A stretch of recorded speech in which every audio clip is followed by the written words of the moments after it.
Tout d'abord, vous l'avez bien vu, le monde change et nous devons nous adapter. Alors dans le domaine de l'énergie, notre conviction, c'est que le monde sera de plus en plus électrique et fera appel de moins en moins aux énergies fossiles. Mais c'est aussi un monde qui sera de plus en plus solidaire, avec une électricité accessible à tous. Alors nous, face à ces enjeux, le groupe répond notamment dans sa capacité à produire une électricité à plus de 98% sans émission de carbone. Et notre région est particulièrement bien placée grâce au nucléaire, grâce à l'hydraulique, grâce aux énergies renouvelables.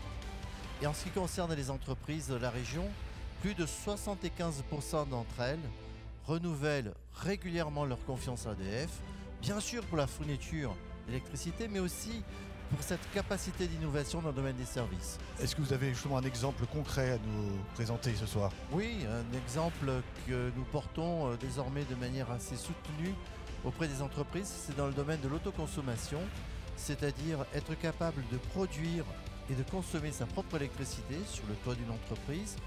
Donc c'est vraiment un engouement fort. Ça permet d'avoir une visibilité pendant plus de 25 ans sur la production d'électricité à un coût stable.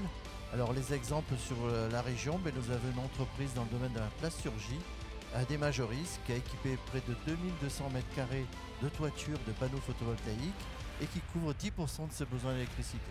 Merci beaucoup Christian Missirian. Vous allez donc dévoiler le nom du lauréat du trophée environnement. Oui, le trophée environnement, c'est quelqu'un que nous connaissons très bien, c'est les usines de Sautel, par Jérôme de Sautel, son président. Je crois déjà ce projet sur la maîtrise de l'énergie qui a été récompensé, c'est un projet très mobilisateur pour tout le monde, mobilisateur pour les équipes qui sont très impliquées dans ce projet depuis des années. On entraîne aussi nos fournisseurs, nos clients, et donc c'est toute une dynamique vertueuse. Et puis ce que je voudrais ajouter, c'est que l'entreprise, c'est pas uniquement un lieu où les enjeux sont la croissance et les profits. Ce sont des enjeux qui existent et qui sont importants. Mais l'entreprise, c'est aussi un lieu du quotidien, vécu au quotidien. C'est un lieu aussi où se concentrent beaucoup de problèmes de société au sens large.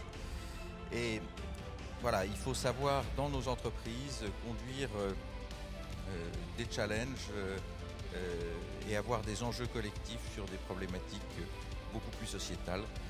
Et je crois que chez nous, depuis de nombreuses années, l'emploi est un sujet très important.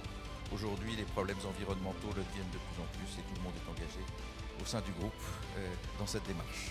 Voilà. Bravo aux usines de Sautel et bravo à vous, Jérôme de Sautel. Je vous laisse recevoir ce trophée des mains de Monsieur Missirian.